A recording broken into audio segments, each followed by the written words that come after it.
या जिनकी spin multiple time of half in half है, यानी 1/2, 3/2, 5/, ये मल्टीपल टाइम। वो दूसरे कौन से होते हैं जिनकी 0 स्पिन होती है, तीसरे कौन से होते हैं जिनकी 1 स्पिन होती है, और चौथे कौन से होते हैं जिनकी 2 spin.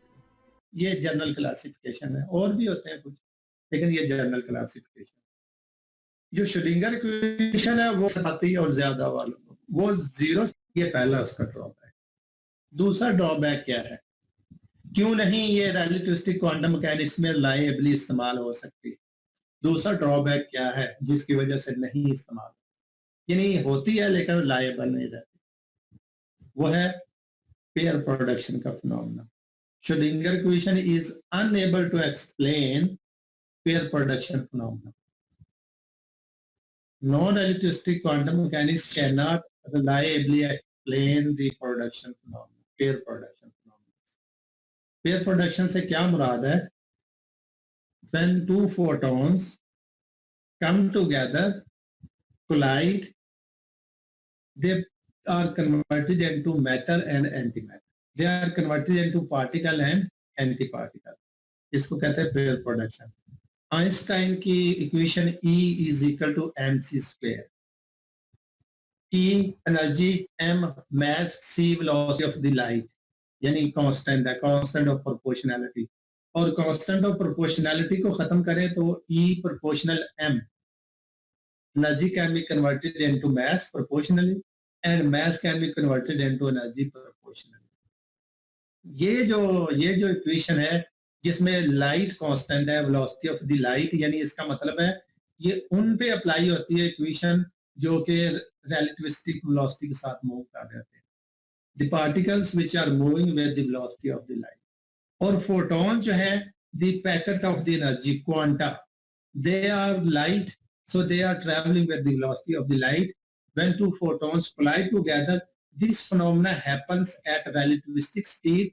So classical, Schrodinger equation or non-relativistic quantum mechanics is unable to explain this phenomena, जिसके अंदर photons relativistic speed के साथ आते हैं, टकराते हैं और पार्टिकल और एंटी पार्टिकल में कन्वर्ट होते हैं। इसी तरह इसका रिवर्स फिनोमेना जिसको एनहिलेशन कहते हैं, जिसमें एनहिलेशन में क्या होता है, मैस आके टकराता है और एनर्जी में कन्वर्ट होता है, यानी पार्टिकल और एंटी पार्टिकल रिलेटिविस्टिक वेलोसिटीज के साथ आके टकराते हैं और टकराने के बाद पास जाते हैं, यानी एनर्जी इकट्ठा हो जाती है। इन फिनोमेना को relativistic non relativistic quantum mechanics explain नहीं कर पाती, श्रोडिंगर इक्वेशन एक्सप्लेन नहीं कर पाती, यानी कर पाती है लेकिन एक्यूरेसी कम हो जाती है। ये दूसरा फॉल्ट है इसका श्रोडिंगर इक्वेशन का।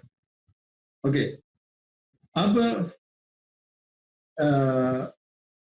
जो है मैं जो सारी डिस्कशन कर रहा हूं, मैं particle photon, relativistic, non relativistic, तो इससे हमें जो समझने की जरूरत है सबसे पहले वो पार्टिकल्स की टाइप्स, किसके लिहाज से, स्पिन के लिहाज से। क्यों? क्योंकि श्रोडिंगर इक्वेशन जो है वो हाफ इंटीग्रल स्पिन के पार्टिकल या जिनकी स्पिन होती है उनको एक्सप्लेन करने के काबिल नहीं है, जिनकी 0 या 1 स्पिन होती है उनको एक्सप्लेन कर पाती है। तो इसका मतलब हमें पहले इसका पता होना चाहिए वो कौन से पार्ट। अगर आपको याद हो हमारे पहले दूसरे या तीसरे लेक्चर के अंदर मैंने आप लोगों को एक असाइनमेंट दी थी जिसमें मैंने अर्ज की थी कि आप जितने भी एलिमेंट्री पार्टिकल्स हैं, बोसॉन्स, फर्मियंस, मेसॉन्स, पाई मेसॉन्स, ग्लूऑन्स, क्वार्क्स, एक्स्ट्रा, मैंने कहा था उनकी प्रॉपर्टीज, उनकी स्पिन, उसका चार्ज और उनका मास, इसकी असाइनमेंट बना के मुझे जमा करो, और आप लोगों ने मुझे जमा करवाई।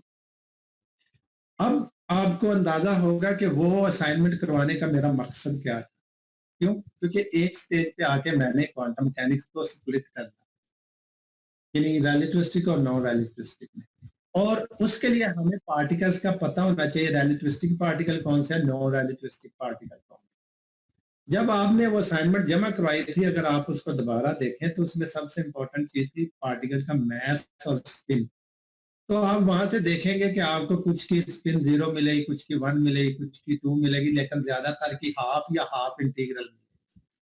तो वहां से आपको अंदाजा हो जाएगा कि इनमें से कौन से पार्टिकल जो है वो रिलेटिविस्टिक क्वांटम मैकेनिक्स में आते हैं और कौन से पार्टिकल जो है वो नॉन रिलेटिविस्टिक क्वांटम मैकेनिक्स में आते हैं। वहां से फिर आप इस काबिल हो जाएंगे कि आप श्रोडिंगर इक्वेशन को लाएबली इस्तेमाल करें। अब सवाल है, मैं कुछ आपके यानी रिव्यू रिकैप के लिए मैं कुछ एग्जांपल दे दूं। अब सबसे पहले spin one particles. Spin one particles कौन से होते हैं? उन्हें बच्चों सबसे पहले ग्लूऑन, फोटोन और बोजॉन की दो टाइप्स, बोजॉन, डब्ल्यू बोजॉन और जी बोजॉन। बोजॉन की 4-5 टाइप्स हैं, जिसमें जो सबसे ज्यादा जानी जाती है वो 4: डब्ल्यू बोजॉन, जी बोजॉन, हिग्स बोजॉन और स्केलर एलिमेंट्री पार्टिकल डब्ल्यू, जी, उसके बाद फोटोन और ग्लूऑन। ये पार्टिकल ऐसे हैं जिनकी स्पिन 1 होती है। ओके, बोसॉन्स आपको पता है एलिमेंट्री पार्टिकल है, और उनको फर्दर डिवाइड किया जाता है वो दूसरा कंपोजिट और एलिमेंट्री पार्टिकल में।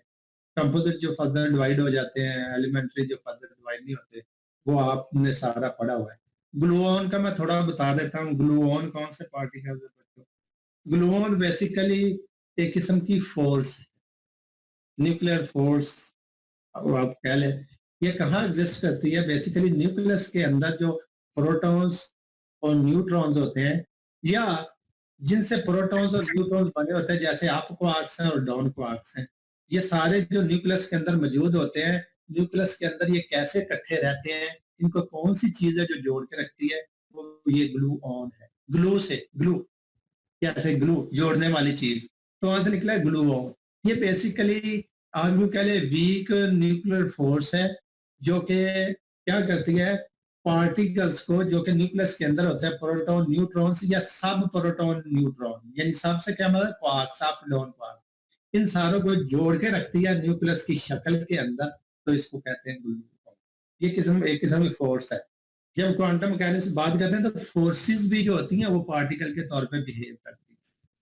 यानी जैसे ग्रेविटॉन है, ग्रेविटेशनल फोर्स है। ग्रेविटी जैसे जैसे फोटोन है, फोटोन क्या है? Quanta, packet of the energy या minimum quantity of the energy which we can measure experimentally is called quanta, photon, packet of the energy, quantity of the energy. इसी तरह graviton, graviton क्या है? Quantity of the gravity, minimum gravity which we can measure is called graviton. इसे यानी दूसरे लफ्जों में quanta of gravity, जैसे quanta of light is called photon, quanta of the energy is called photon. इसी तरह quanta of gravity, packet of the gravity, minimum amount of the gravity which we can measure is called graviton. तो ये भी तो force है ना, लेकिन graviton quantum mechanics में एक पार्टिकल के तौर पर लिया जाता है।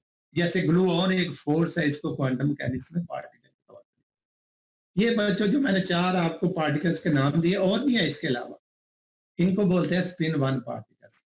उसके बाद आ गया स्पिन 0 पार्टिकल। वो कौन से पार्टिकल हैं जिनकी स्पिन 0 होती है?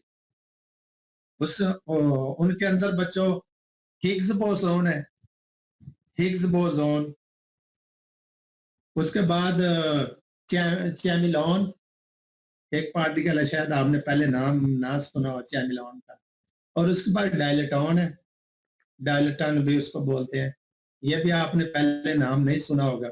और उसके बाद स्केलर बोसोन। ये 4 पार्टिकल जिनकी स्पिन 0 होती है। इसके अलावा और भी होंगे, लेकिन यानी ये 4 एग्जांपल्स मैं आपको दे रहा हूँ। हिग्स बोसोन की स्पिन 0 होती है। उसके अलावा स्केलर बोसोन, उसकी स्पिन 0 होती है। चैमिलॉन, उसकी स्पिन 0 होती है। डायलेटॉन, उसकी स्पिन 0 होती है। अब ये क्या चीजें हैं, मैं यानी चलो इनकी थोड़ी सी आपको डिटेल बता देता हूँ, क्योंकि ये अजीब से पार्टिकल है, स्पिन 0 पार्टिकल। ये बेसिकली इनको स्टडी करना बहुत ही मुश्किल काम है, लेकिन मैं चलो आपको थोड़ा सा इनके बारे में अंदाजा दे देता हूँ, वहां से आपको अंदाजा हो जाएगा वाकई मुश्किल है।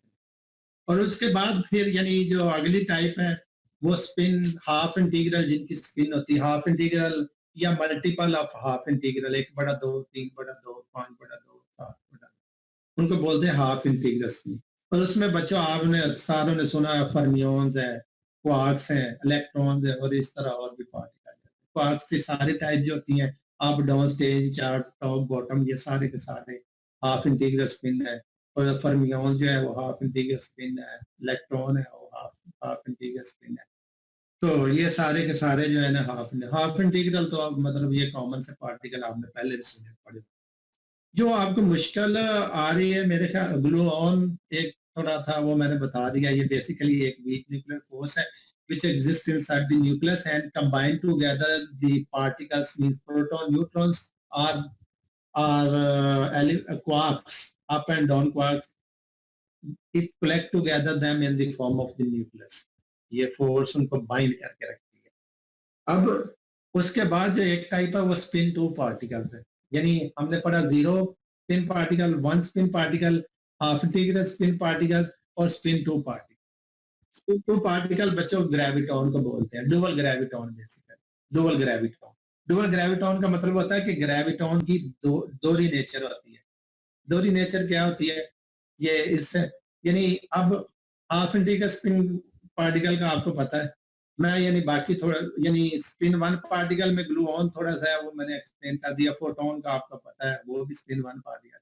अब जो नई चीजें आपके लिए वो स्पिन जीरो पार्टिकल और dual spin two particle. Spin two particle की एक ही एग्जांपल है डुअल ग्रेविटॉन। अब मैं डुअल ग्रेविटॉन को थोड़ा एक्सप्लेन कर देता हूँ, इससे क्या मुराद है। डुअल ग्रेविटॉन बच्चों, पहली बात यह कि graviton means a quantum of gravitational force, a minimum observable quantity of gravitational force. The packet of the gravitational force is called graviton.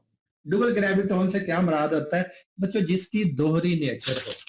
Dual graviton से मुराद है ऐसा पार्टिकल जिसकी दोहरी नेचर हो। सबसे पहली बात तो यह है कि बच्चों जो ग्रेविटॉन है ये एक हाइपोथेटिकल पार्टिकल।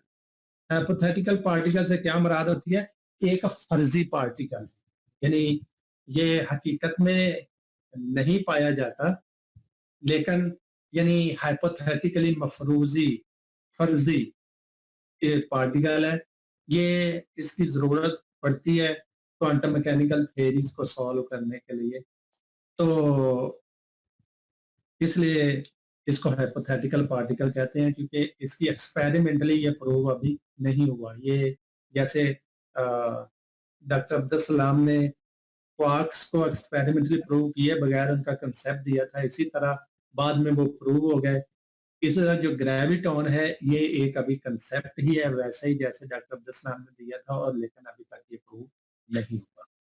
डुअल ग्रेविटॉन से मतलब है कि इसकी दोहरी नेचर होती है। दोहरी नेचर से क्या मुराद है, जैसे फोटोन की दोहरी नेचर है, sometime it behaves like a wave sometime. इसी तरह जैसे इलेक्ट्रोमैग्नेटिक फील्ड होती है, इलेक्ट्रिक फील्ड चेंज होती है, मैग्नेटिक फील्ड पैदा होती है, मैग्नेटिक फील्ड चेंज होती है तो इलेक्ट्रिक फील्ड पैदा होती है। इलेक्ट्रॉन एट रेस्ट होता है तो इलेक्ट्रिक फील्ड होती है, मूव करता है तो वो मैग्नेटिक फील्ड होती है। यानी एक ही टाइम में दो फील्ड्स, यानी changing electric field produce magnetic field, changing magnetic field produce electric field. So changing electric magnetic field produce electromagnetic waves in दोहरी नेचर। लाइट फोटोन की दोहरी नेचर, इलेक्ट्रोमैग्नेटिक वेव यानी मोशन ऑफ इलेक्ट्रॉन की दोहरी nature. Rest में electric field, motion में magnetic field. Motion बढ़ती जाएगी, मैग्नेटिक फील्ड बढ़ती जाएगी, इलेक्ट्रिक फील्ड कम होती जाएगी। इलेक्ट्रॉन की मोशन कम होती जाएगी, इलेक्ट्रिक फील्ड बढ़ती जाएगी, मैग्नेटिक फील्ड कम होती जाएगी, यानी ये दोहरी नेचर। इसी तरह जो ग्रेविटॉन है इसकी बच्चों दोहरी नेचर होती है, यानी ये दो फील्ड्स के दरमियान में इसकी नेचर होती है, शफल होती है। ओके, उसके बाद जो अगला बच्चों या जो स्पिन जीरो पार्टिकल है, स्पिन जीरो पार्टिकल वो थोड़े से आपके लिए अजीब है, तो मैं जरा स्पिन जीरो पार्टिकल में सबसे जो पहला है वो चैमिलॉन पार्टिकल। सबसे पहले मैं अर्ज कर दूं ये बच्चों एक हाइपोथेटिकल पार्टिकल। हाइपोथेटिकल पार्टिकल से क्या मुराद है, फर्जी पार्टिकल है, एक आइडिया पार्टिकल है। इट डजंट प्रूव्ड येट, अभी तक ये प्रूव नहीं हुआ। जब अभी तक प्रूव नहीं हुआ तो फिर इसकी जरूरत क्या है। बेसिकली इसकी जरूरत है कुछ चीजों को प्रूव करने के लिए। क्वांटम मैकेनिक्स के अंदर कुछ थ्योरीज ऐसी होती हैं जिनके अंदर आपको कुछ फैक्टर्स ऐड करने पड़ते हैं या निकालने पड़ते हैं ताकि उसका सोल्यूशन। इस तरह क्वांटम मैकेनिकल कुछ फिनोमेना ऐसे होते हैं जिनको प्रूव करने के लिए कुछ फोर्सेस की जरूरत है, कुछ ऐसे पार्टिकल की जरूरत होती है जिनको मैयर करना तो मुमकिन ना हो, लेकिन उनके बिना वो फिनोमेना वकूफ पजीर ना हो सके। उन उनके लिए जिन पार्टिकल की जरूरत होती है उनको बोलते हैं हाइपोथेटिकल पार्टिकल। जैसे मैंने बच्चों एक एग्जांपल आपको दी ग्लूऑन। ग्लूऑन एक्सपेरिमेंटली प्रूव्ड नहीं है ग्लूऑन, लेकिन उसके बिना न्यूक्लियस के अंदर पार्टिकल्स जुड़ के नहीं रह सकते। इसका मतलब gluon is a kind of weak force, nuclear force which combines together the particles in the form of the nucleus. Weak nuclear force का मतलब फोर्स की तो डायरेक्शन होती है, लेकिन ग्लूऑन की डायरेक्शन का अभी तक पता नहीं है। जिस चीज की यानी फोर्स एग्जिस्ट करती है तो फोर्स का मैग्नीट्यूड होता है, कितनी फोर्स है, कितनी ताकत है, लेकिन उसकी डायरेक्शन का पता नहीं है। जब डायरेक्शन का पता नहीं है तो फिर उसका प्रॉब्लम, उसको मेजर करना मुश्किल, इसलिए उसको कहते हैं हाइपोथेटिकल पार्टिकल, फर्जी पार्टिकल। इसी तरह चैमिलॉन भी एक बच्चा हाइपोथेटिकल पार्टिकल, इसको मेजर करना मुश्किल है, इसकी स्पिन जीरो होती है। Glue chameleon is a force, kind of force. जब फोर्स है तो उसका मैग्नीट्यूड है, मैग्नीट्यूड है तो उसकी डायरेक्शन भी है फोर्स की, क्योंकि force is a vector quantity. लेकिन क्योंकि ये एक फर्जी पार्टिकल है, इसका मैग्नीट्यूड तो हो सकता है लेकिन इसकी डायरेक्शन फाइंड आउट नहीं होती, इसकी स्पिन का पता नहीं चलता किधर को स्पिन घूम रहा है। इसलिए इसको कहते हैं हाइपोथेटिकल पार्टिकल, या दूसरे लफ्जों में स्केलर पार्टिकल भी कह देते हैं। स्केलर पार्टिकल इसलिए कहते हैं क्योंकि इसकी डायरेक्शन डिफाइन करना मुश्किल होती है स्पिन की। ओके, अब ये कहा क्यों इसकी जरूरत पड़ती है? ये बच्चों जैसे मैटर है, मैटर पार्टिकल्स को के आपस में जो इंटरएक्शन होता है जिससे वो जुड़ते हैं, यानी जो पार्टिकल्स मैटर के पार्टिकल के दरमियान एक जुड़ने का फिनोमेना होता है, उसका एक्सप्लेन करने के लिए इस्तेमाल होता है। तो इसलिए यानी इनकी जरूरत पड़ती है, यानी मैटर को टूगेदर इकट्ठा करने के लिए, जोड़ने के लिए जो इस काम के लिए इस्तेमाल होते हैं उनको कहते हैं चैमिलॉन। ठीक है, अब सवाल ये है, यहां से एक इंटरेस्टिंग इंफॉर्मेशन, ये ऐसे पार्टिकल हैं जिनकी क्वांटिटी है, डायरेक्शन का नहीं पता, ये मैटर को जोड़ने के लिए इस्तेमाल होते हैं। इसका मतलब ये है कि ये एक किस्म का कोई मैटर है, जैसे ईंटों को जोड़ने के लिए गारे की जरूरत पड़ती है दीवार बनाने। इसका मतलब जब ये मैटर को जोड़ते हैं, दे define the interaction between the matter, तो ये भी कुछ किस्म का मैटर ही है,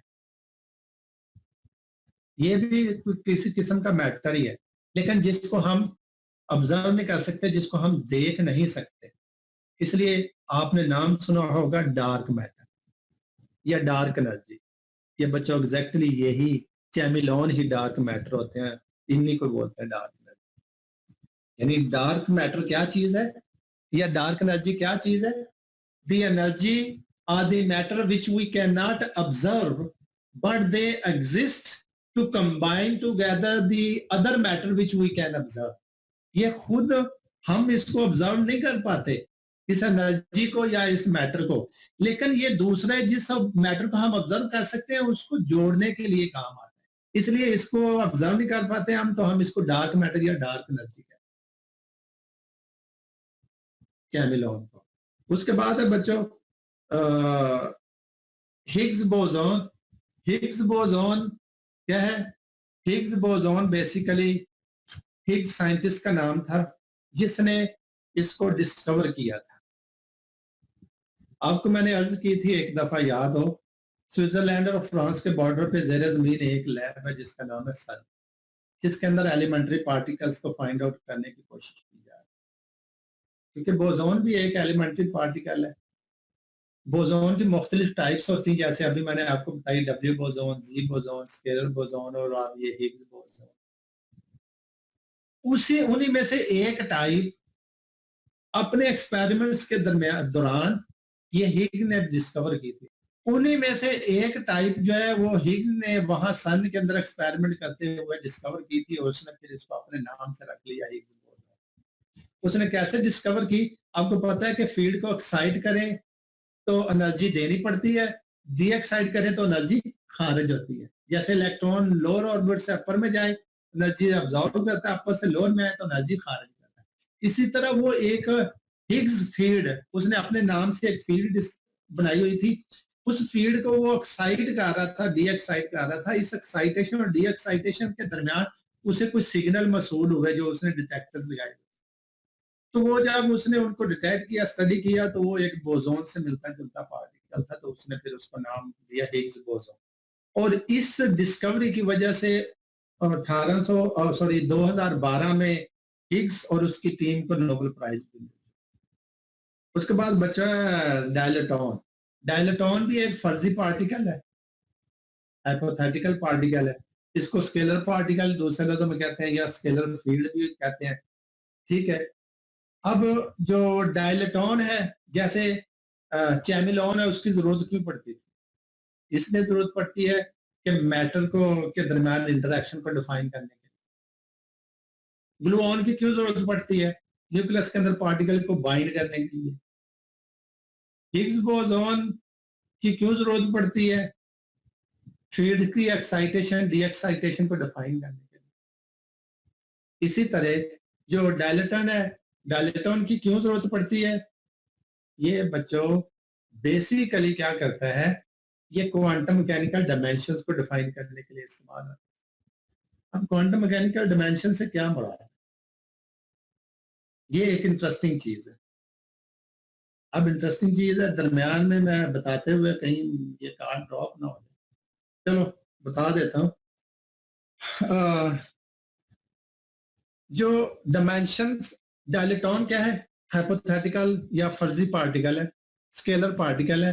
किस लिए इस्तेमाल होता है? डायमेंशंस को एक्सप्लेन करने के लिए। डायमेंशंस कौन सी? इस यूनिवर्स की या क्वांटम मैकेनिकल सिस्टम्स की। वो तो ऑलरेडी डिफाइन है, आपको पता है, एक्स वाई जी, 3 स्पेस डिमेंशन और एक टाइम डिमेंशन, ये तो आपको पता है। अब 4 डिमेंशन आपको पता है, तो फिर ये कौन सी dimension? Basically dilaton is used to explain extra dimensions. Extra dimension से क्या मुराद है? ये बड़ा इंटरेस्टिंग सा काम है। एक्स्ट्रा डिमेंशन से मुराद है, जब कायनात बनी थी, साइंटिस्ट का ख्याल है कि उस वक्त कायनात जब बनी तो उस वक्त डायमेंशन ये 4 नहीं थी, एक्स वाई जी और टाइम, ये 4 डायमेंशन नहीं थी। साइंटिस्ट का ख्याल है कि उस वक्त डायमेंशन ज्यादा थी, और वक्त गुजरने के साथ साथ वो डायमेंशन श्रिंक होती गई, सुकड़ती गई, सुकड़ते सुकड़ते खत्म होती गई, खत्म होते होते अब वो सिर्फ 4 डायमेंशन रह गई है। तो अब वो कोशिश कर रहे हैं कि वो डायमेंशन फाइंड आउट की जाए जो सुकड़ गई या खत्म हो गई है। तो उनकी स्टडी के लिए डायलेटॉन की जरूरत पड़ती है। अब मैं आपको बताता हूँ डायमेंशंस कैसे सुकड़ गई, कैसे खत्म हुई। ये मैं आपको एक आइडिया दे रहा हूँ, ये मतलब ये नहीं कि मतलब वाकई ऐसे सुकड़ी। मेरे हाथ में ये एक पेज, अगर मैं इसको यूं फोल्ड लगा दूं, यूं, और इसके ऊपर मैं एक चूंटी छोड़ दूं, इसके ऊपर एक चूंटी छोड़ दूं, अब चूंटी ऐसे भी जा सकती है, ऐसे भी जा सकती है, ऐसे भी जा सकती है, ऐसे भी जा सकती है, मुख्तलिफ डायरेक्शन में जा सकती है। उसके पास बहुत ज्यादा ऑप्शन है चूंटी के पास। तो इसका मतलब है इस पेज के ऊपर चूंटी के लिए बहुत ज्यादा डायमेंशन है, बहुत ज्यादा डायरेक्शन है। अब मैं क्या करूं, मैं इसको यूं सुकड़ाता जाऊं, छोटा करता जाऊं, यानी तो जैसे सुकड़ाता जाऊं मैं, आहिस्ता आहिस्ता इसको फोल्ड करता जाऊं, इतना करता जाऊं कि जैसे कपड़े सिलाई करने वाला जितना धागा मोटा होता है इतना रह जाए। तो उसके ऊपर चूंटी छोड़ू, वो ऐसे तो जा सकती है, ऐसे तो जा सकती है, लेकिन अब उसके लिए ऐसे घूमना मुश्किल हो जाएगा धागे के ऊपर। यानी इसी को, ये जो बड़ा है, इसको मैं यूं श्लिंक कर, यानी यूं फोल्ड करता जाऊं, फोल्ड करता जाऊं, ये एक ब्रीक सुई में से जो गुजरने वाला धागा है उतना ब्रीक रह जाए। तो चूंटी आप ऐसे ऐसे तो इस पे मूव कर सकती है, लेकिन ऐसे या ऐसे नहीं कर पाएगी। क्यों? क्योंकि उसका डायमीटर या उसकी डायमेंशन बहुत छोटी है। इसी तरह बच्चों, साइंटिस्ट का ख्याल है कि जब कायनात बनी थी उस वक्त उसकी डायमेंशन ज्यादा थी, और कायनात की डायमेंशन के अंदर चेंजेस आई। कायनात यानी ये जो यूनिवर्स है, इसने फोल्ड्स लिए, फोल्डिंग हुई, इसके अंदर चेंजेस हुई। उन चेंजेस की वजह से कुछ डायमेंशंस नई बनी, और कुछ जो बनने वाली थी वो खत्म हो गई। ज्यादातर खत्म होगी इस प्रोसेस के दरमियान, और बच जाने वाली ये 4 डायमेंशन, जिनमें 3 स्पेस एक्स वाई जी पोजीशन कोऑर्डिनेट्स और एक टाइम। लेकिन कुछ साइंटिस्ट अभी भी कहते हैं कि इस वक्त 3 की बजाय 6 डायमेंशन है, और कुछ क्वांटम मैकेनिकल सिस्टम को वो 6 डायमेंशन के लिहाज से एक्सप्लेन भी करने की कोशिश करते हैं। और लेकिन एक्चुअली कितनी थी, 4 ही है, 5 है, 6 है, 10 है, कितनी है, वो उसके ऊपर वो काम कर रहे हैं। एक्स्ट्रा डायमेंशन के लिए थ्योरीज डेवलप कर रहे हैं, और उन थ्योरीज को स्टडी करने के लिए, सॉल्व करने के लिए जिन चीजों की जरूरत होती है, और डायलेक्ट्रॉन की जरूरत होती है, तो उनके ऊपर वो वर्क कर रहे हैं। तो मेरा ख्याल है कि ये अब आपको एक कंसेप्ट बन गया होगा। अब नेक्स्ट हम रिलेटिविस्टिक क्वांटम मैकेनिक्स कैसे डेवलप हुई, इसकी फिर मैथमेटिक्स, और इसमें फिर जो डायराक इक्वेशन है उसकी तरफ हम जाएंगे, बोज आइंस्टाइन क्वांटम मैकेनिक्स की तरफ हम जाएंगे। तो फिर हम इंशाल्लाह एक नई क्वांटम मैकेनिक्स आप लोगों के सामने मैं पेश करूंगा। अच्छा, स्केलर बोसॉन है बेसिकली पार्टिकल होते हैं जिनकी स्पिन हाफ इंटीग्रल नहीं होती, या 0 होती है या 1 2 इस तरह, ठीक हो गए। अब स्केलर बोसॉन से क्या मुराद? ग्लूऑन भी एक स्केलर पार्टिकल है, चैमिलॉन भी एक स्केलर पार्टिकल है, डायलेटॉन भी एक स्केलर पार्टिकल है, और स्केलर बोसॉन भी एक स्केलर पार्टिकल। इनसे क्या मुराद है? ये बेसिकली बच्चों सारी की सारी एक किस्म की फोर्सेस है, ऐसी फोर्सेस जिनकी डायरेक्शन फाइंड आउट करना मुश्किल है। कोई भी फोर्स आपने मतलब फोर्स एक vector quantity which has magnitude as well as direction, ये भी फोर्सेस है। लेकिन मसला यहाँ ये है कि इन फोर्सेस का मैग्नीट्यूड तो कोई एस्टिमेट कर सकते हैं, अफरोजी पार्टिकल फर्जी है, इनका मैथ तो कोई हम एस्टिमेट कर सकते हैं, इनकी डायरेक्शन बच्चों फाइंड आउट नहीं करी जा सकती, अब तक मुश्किल है। इनकी उसकी वजह क्या है कि अभी तक साइंटिस्ट के बारे में अंदाजा प्रॉपर लगाने में कामयाब, अगर हुए हैं तो वो हाफ इंटीग्रल स्पिन नहीं आती। इसलिए यानी वो पार्टिकल जिनको आप फोर्सेस के तौर, क्यों चैमिलॉन क्या है, ये एक फोर्स है जो मैटर को बाइंड करती है, लेकिन इस फोर्स का हमें पता नहीं डार्क मैटर। इस तरह यानी स्केलर बोसॉन से मुराद है पार्टिकल यानी एक फोर्स है जिसका मैग्नीट्यूड तो है लेकिन उसकी डायरेक्शन डिफाइन करना मुश्किल है, तो हम उसको फिर तो यानी इससे मुराद ये है कि ऐसी फोर्सेस, क्वांटम मैकेनिकल फोर्सेस जिनका जो यानी जिनको एक्सपेरिमेंटली टेस्ट ना किया जा सके, उनको फर्ज किया जाए और उनका मैथ भी फिर फर्जी हो, लेकिन उनकी डायरेक्शन डिफाइन कर ना की जा सके, उनको scalar particle. Higgs boson, Higgs scientist था, बोसॉन है एक पार्टिकल है, एलिमेंट्री पार्टिकल है, ठीक है। तो एक किस्म की फोर्स है, क्यों? क्योंकि ये फील्ड हिग्स फील्ड जो ना इलेक्ट्रिक फील्ड थी ना मैग्नेटिक फील्ड थी, वो कोई इनका कॉम्बिनेशन निकल के एक नई फील्ड थी, उसने डेवलप की थी, उसने इसको अपने नाम से हिग्स फील्ड का। वो हिग्स फील्ड को एक्साइड कर रहा था, तो उसके दरमियान वो जो कुछ एनर्जी निकली, फील्ड की फोर्स होती है, आपको पता है, क्योंकि इलेक्ट्रिक फील्ड के अंदर पार्टिकल छोड़े, चार्ज पार्टिकल मूव करता है, फोर्स होती है तो मूव करता है। मैग्नेटिक फील्ड के अंदर इलेक्ट्रॉन छोड़े, मूव करता है, फोर्स होती है तो मूव। इसी तरह उस हिग्स फील्ड के एक्साइटेशन डी एक्साइटेशन के दरमियान कोई सिग्नल आए, इसका मतलब सम काइंड ऑफ फोर्स जो निकली, तो उसको उसने फिर बोसॉन कह दिया, यानी boson is a scalar field, और फिर उसको उसने अपने नाम से हिग्स बोसॉन कह दिया, अपने नाम से। जी, और किसी ने कुछ सवाल? डायलिटॉन बेसिकली 4 डायमेंशंस का आपको पता है, एक्स वाई जी और टी टाइम। उन 4 डायमेंशंस की थ्योरी वेल डेवलप है, ठीक है। उसके बाद स्फेरिकल कोऑर्डिनेट्स का आपको पता है, उनकी थ्योरी वेल डेवलप्ड है। सिलेंड्रिकल कोऑर्डिनेट्स का आपको पता है, उनकी थ्योरी वेल डेवलप्ड है। स्फेरिकल कोऑर्डिनेट्स भी 3 होते हैं, चौथा टाइम। सिलेंड्रिकल कोऑर्डिनेट्स भी 3 होते हैं, चौथा टाइम। और arm space coordinates, Cartesian coordinates भी 3 होते हैं, चौथा टाइम। लेकिन कहते हैं कि जब ये तो इस वक्त का सिनेरियो ना, कहते हैं कि जब कायनात बनी थी तो उस वक्त उसकी बहुत डिफरेंट डायमेंशन थी। डिफरेंट डायमेंशन से क्या मुराद है कि मुख्तलिफ डायरेक्शंस को कायनात मुख्तलिफ बिहेव करती थी। जैसे एक्स वाई जी की डायरेक्शन को हम बिहेवियर लेते हैं पार्टिकल की मोशन का। इसी वक्त जब कायनात बन रही थी, डेवलप हो रही थी, तो उस वक्त उस मुख्तलिफ साइडों को वो डेवलप हो रही थी। तो वो उस वक्त उसकी यानी उन उन डायमेंशंस को या जिस साइड को डेवलप हो रही थी उनको डायमेंशंस का नाम। और साइंटिस्ट का ख्याल है उस वक्त वो काफी सारी डायमेंशन थी जिधर को डेवलप हो रही थी। फिर वो आहिस्ता आहिस्ता रीअरेंजमेंट हुई, शफलिंग हुई, यानी बनने के प्रोसेस के दरमियान। और कुछ डायमेंशंस कोलैप्स होती गई, खत्म होती गई, कुछ श्रिंक होती गई, और कुछ के कोलैप्स होने से नई डायमेंशन बनती रही। और यूं प्रोसेस होते होते अब जब कंप्लीट हुआ तो हम जिनको जानते हैं वो 4 डायमेंशन। साइंटिस्ट कहते हैं कि हो सकता है वो बाकी डायमेंशंस हो, हमें पता ना, अभी तक हमारे पास इतना नॉलेज ना हो, हमारा जहन इतना काम ना करता हो, या अगर नहीं भी है तो उस वक्त जो हम कह रहे हैं उस वक्त थी ज्यादा, तो उन अगर थी तो उनके बारे में इंफॉर्मेशन तो होनी चाहिए, वो क्या थी, कैसे थी।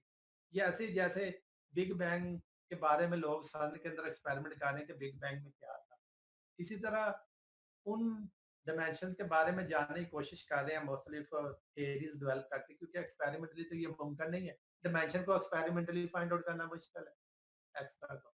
तो थ्योरीज वो डेवलप कर रहे हैं, जैसे आइंस्टाइन की थ्योरी ऑफ रिलेटिविटी अभी तक एक्सपेरिमेंटली प्रूव नहीं हुई। इस तरह वो थ्योरीज मुख्तलिफ डेवलप कर रहे हैं, और उन थ्योरीज को सॉल्व करने के लिए ऐसी चीजों की जरूरत होती है जिनकी डायमेंशंस ना हो लेकिन मैग्नीट्यूड हो। क्यों? क्योंकि डायमेंशन भी अगर होगी तो वो तो फिर नई डायमेंशन को फाइंड आउट करने में प्रॉब्लम करेगी। मैग्नीट्यूड हो लेकिन डायमेंशंस वो जो पहले मौजूद थी वो हो, और मैग्नीट्यूड खुद दिया जाए।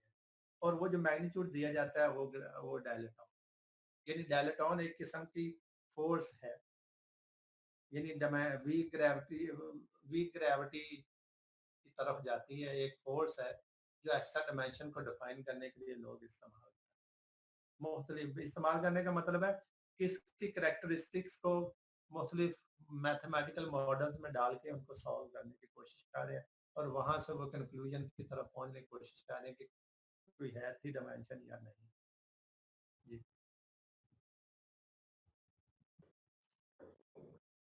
अस्सलाम वालेकुम सर। सर ये काइंडली बता दें कि स्पिन 1/2 0 1 2 सर इससे क्या मुराद है, और हम कैसे इसको डिफरेंशिएट कर सकते हैं कि मतलब कि हमें कैसे पता लगता है कि इसकी स्पिन 1 है या 0 है। ये आपको तो नहीं पता लग सकता, ये जिन्होंने एक्सपेरिमेंट सर्न वगैरह में एक्सपेरिमेंट्स के थ्रू प्रूफ किया या थ्योरीज के थ्रू प्रूफ किया, उनको ही पता चल सकता है। आप तो उन्होंने जो नॉलेज पेश किया उसी पे ओके। इसके अलावा कोई आप लोगों को प्रॉब्लम है तो आप बताएं कि आपके ध्यान में। जी मौजूद हैं कि चलेंगे सारे? सर जी वो क्वेश्चन पूछ रहा थे आपसे कि बिग बैंग से पहले क्या चीज थी? बिग बैंग से पहले जुल्फी था। ये सर बच्चों मतलब इसके ऊपर कोई काम हो रहा है मतलब? जब ऐसे होता है कि जब टायर बना तो टायर के बाद साइकिल बनी, साइकिल बना तो मोटरसाइकिल बनी, मोटरसाइकिल बना तो गाड़ी बनी, गाड़ी बनी तो ट्रक बस बने, ट्रक बस बने तो जहाज बने, जहाज बने तो रॉकेट बने, रॉकेट इवॉल्व हो रही है चीज। इसी तरह अभी तक लोग बिग बैंग को ही नहीं अंडरस्टैंड कर पाए। पहले बिग बैंग तक पहुंचेंगे तो उसके बाद पता चलेगा कि या ये फाइनल स्टेज थी या इसके बाद भी कोई फिनोमेना था, तो मतलब फिर ही पता चल सकता है। इस वक्त कुछ भी कहना, ये तो हकीकत है कि ये जो हमारा मुख्तलिफ प्लैनेट्स बने, इन प्लैनेट से पहले गैलेक्सीज तो थी, और उन्हीं में से एक जो था यानी स्टार वो सूरज था। सूरज का हम ही हिस्सा है। सूरज से टूटने के बाद हम उससे अलग हो गए। अब इस बिग बैंग से पहले कोई चीज तो होगी, किस तरह की होगी अभी तक इसके बारे में सोच नहीं है। जब सोच जाएगी मैं इंशाल्लाह आपको बता दूंगा। आज से 200-300 साल बाद जाएगी, मैं इंशाल्लाह जरूर आपको सर एक और क्वेश्चन है सर, टाइम जो है वो एब्सोल्यूट क्वांटिटी है या रिलेटिव? टाइम रिलेटिव नहीं है, एब्सोल्यूट क्वांटिटी में। सर आइंस्टाइन ने इसको रिलेटिव क्यों लिया था सर? रिलेटिव इसलिए लिया है क्योंकि उस केस में वो जब टाइम रिलेटिव लेते हैं तो उस वक्त वो वेलोसिटी ऑफ लाइट से चीजों को कंपेयर करते हैं। वो अगर उसको लें तो वो तो जब हम अपनी अपनी इस सिनेरियो तो वो तो जब किसी दूसरे प्लेनेट पे जाते हैं, जैसे चांद पे अगर आप चले जाएं तो आपकी जो है उम्र स्लो हो जाती है, वहां टाइम डायलेशन हो जाती है, सॉरी यानी वक्त स्लो हो जाता है। जी सर, डायलेशन। तो वो तो यानी अगर आप बात करें इस हमारी जमीन के सिनेरियो की, जी सर। ठीक है, तो उसके हिसाब से तो इधर जब मैं इधर बैठा हूं मेरे लिए तो टाइम हमेशा कांस्टेंट है, ठीक है। अब हाँ ये है कि वो यानी घूमने के लिहाज से अब अमेरिका में और टाइम होगा, इधर कोई और होगा, वो तो जमीन के गर्दश की वजह से होता है ना। लेकिन जमीन का टाइम जो है वो तो एब्सोल्यूट है। अगर हम दूसरे प्लेनेट के साथ जब रिलेटिविस्टिक बात करते हैं उस वक्त एब्सोल्यूट नहीं है, उस वक्त रिलेटिव क्वांटिटी हो जाती है। जी, तो और किसी ने कुछ पूछा? अस्सलाम वालेकुम सर। सर जब बिग बैंग हुआ तो सर जो एक बड़ा बैंग हुआ उसके दौरान जो चीज़ें हैं सर, कोई भी जो चीज़ मूव की है सर वो अपनी एक ख़ास डायरेक्शन में मूव की है। तो सर ये सारे जो स्टार्स हैं, गैलेक्सीज़ हैं, तो अर्थ वगैरह सर ये कैसे क्रिएट होगी अगर सबकी अपनी एक अलहदा से एक डिफरेंट डायरेक्शन थी?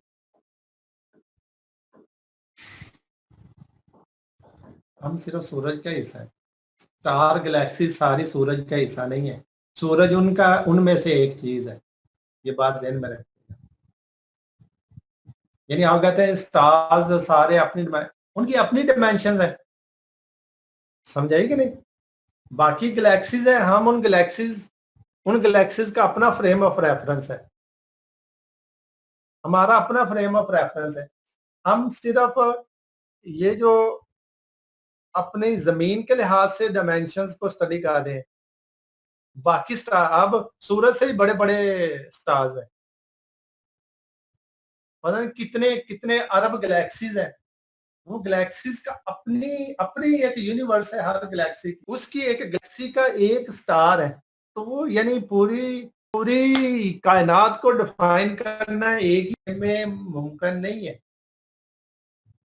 इसके लिए डिफरेंट फ्रेम्स लगते हैं। सर जब बिग बैंग हुआ है तो सर उस बैंग के दौरान सर जो गैलेक्सीज हैं वो मतलब नहीं निकली या स्टार्स या प्लैनेट्स वगैरह बाहर नहीं निकले, मतलब एक एनर्जी निकली, एक पार्टिकल निकले, तो वो ऐसा ऐसा फॉर्मेशन होती गई।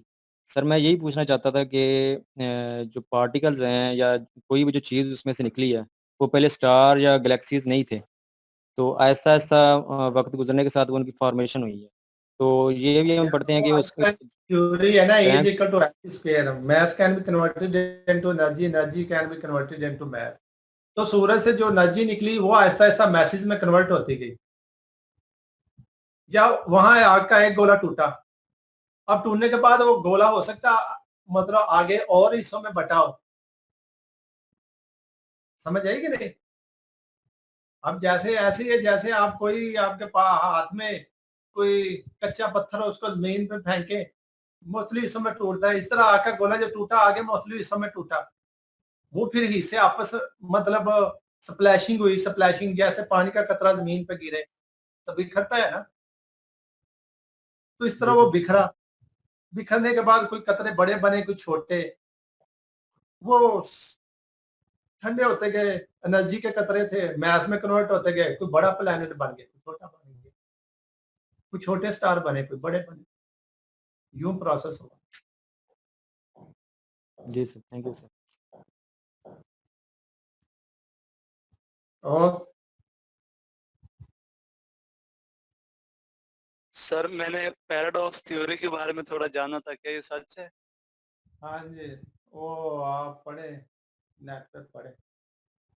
थेरीज बच्चों, थेरीज बनती रहती हैं और थेरीज चैलेंज होती रहती है। अगर कोई भी थेरी जो है वो फाइनल होए तो इसका मतलब है साइंस रुक गई है। इसलिए कोई भी थेरी जो होती है वो फाइनल, उसको उस वक्त तक आप फाइनल कह सकते हैं जब तक वो चैलेंज नहीं होता, क्योंकि चैलेंज होना ही साइंस को आगे बढ़ा। तो इसलिए थेरी कोई भी सच या गलत मैं नहीं कह सकता उस वक्त तक जब तक वो चैलेंज नहीं।